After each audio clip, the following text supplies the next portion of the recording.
please welcome the Master of Mayhem, Craig Charles.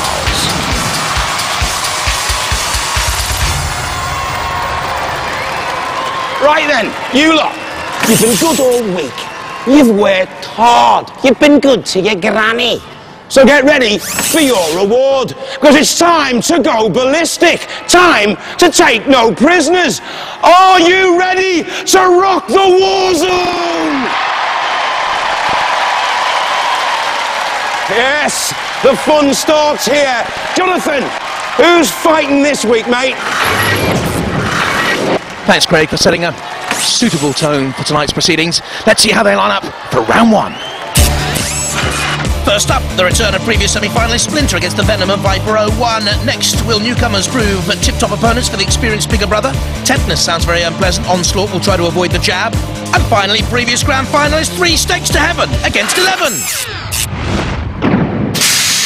Do you want the real drama of Robot Wars? Welcome to the pits. This is where we find the nuts and bolts of the action. This is where we find out what drives those meager machines to champion status. Who are they? Splinter, who was destroyed by Hypnodisc in the semi-final of the Fourth Wars, but returns head held high, ranked 17th to do battle tonight. Let's just watch that one more time, shall we? Fantastic. Little Joe Watts steers bigger brother to the war zone once more, and he has a secret weapon, his little sister Ellie, as well as an awesome flipper and the driving skills of Dad Ian, of course.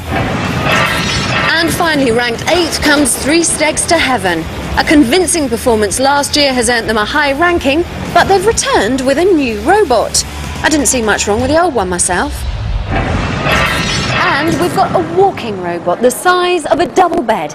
11. Legs 11? Not for long. First up, those Splinter and Viper. Sounds painful. Robots, come on! Do your worst! Let the wars begin!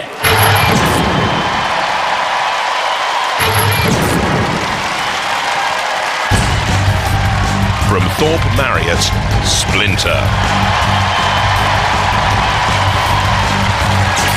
Grabbing arms and a pneumatic axe make up the weaponry for this speedy 15-mile-an-hour semi-finalist from the last series when it was trashed by Hypnodisc. Watch it spin for a win? I'm not too sure. From Aintree, Viper 01. Has a 3-kilo stainless steel rear cutting disc running at 4,000 RPM, top speeds of 15 miles an hour. The team has a winning experience with Hard Cheese, middleweight champions of Series 2. Roboteers, stand by. Here's Splinter then, with Stuart Waitman and Craig, his son, there at the controls. And Viper 01, Nigel Kerr, Alan Steen and Simone, his sister. Dead Metal's in the arena for the house robots with the weapon synergy of pincer and saw. And fighting alongside a Shunt. Huge pushing power, don't get in its way. 3, 2, 1, activate. Splinter will use the arms and the axe together. Hold on with the arms and bring the axe down. Viper looks very slow right from the start. They say they can get up to 15 miles an hour, Viper 01. I'm not too sure whether they're going to get up to 1 mile an hour. And there's the classic pincer attack of Splinter on one side and Shunt on t'other. The Viper weaponry, that steel rear cutting disc, moving sluggishly. They've not got full control of this, I don't think. Well, they're from Aintree, and they're falling at the first fence here, Viper 01. I'm afraid to say, shunting underneath as well.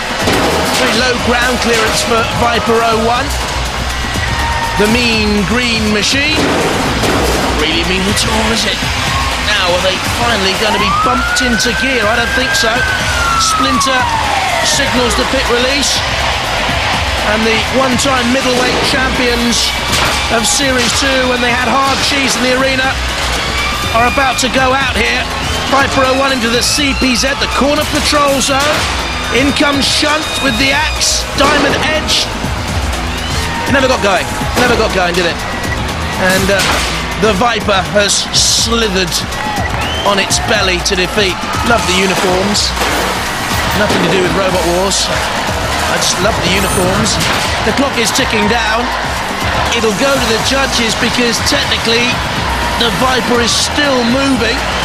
Mainly because it's being dragged by shunts. But it's up to the judges to make the decision.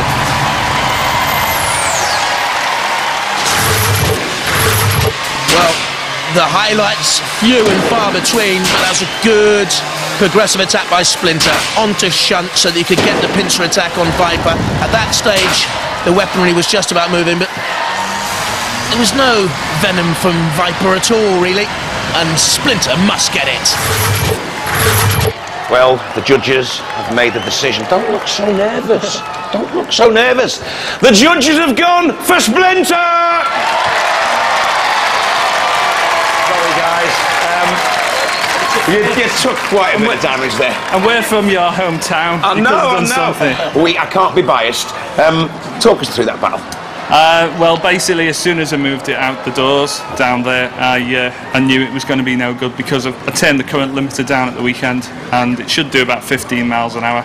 Normally does, but we turned the current down. Why did you turn it down, though? Because we didn't want the batteries to go flat, and it was a bit of guesswork because I haven't had the chance to drive it.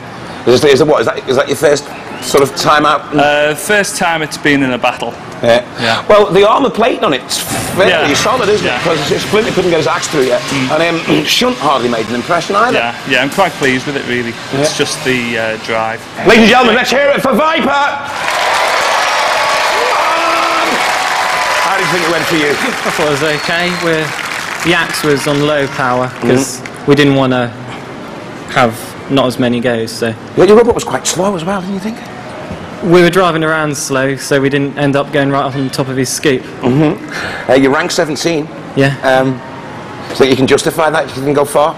Semi-finals last time? Yeah, I think we could do well, yeah. Go one better, do you reckon? Yeah, I'll drive faster next time and we'll put the axe more powerful and see what happens. You boy racer, you. You boy racer. Ladies and gentlemen, hear it for Splinter! Well done. Armour plates, L plates, don't bring a learner into the arena, Viper. Splinter go through, tip-top against bigger brother next.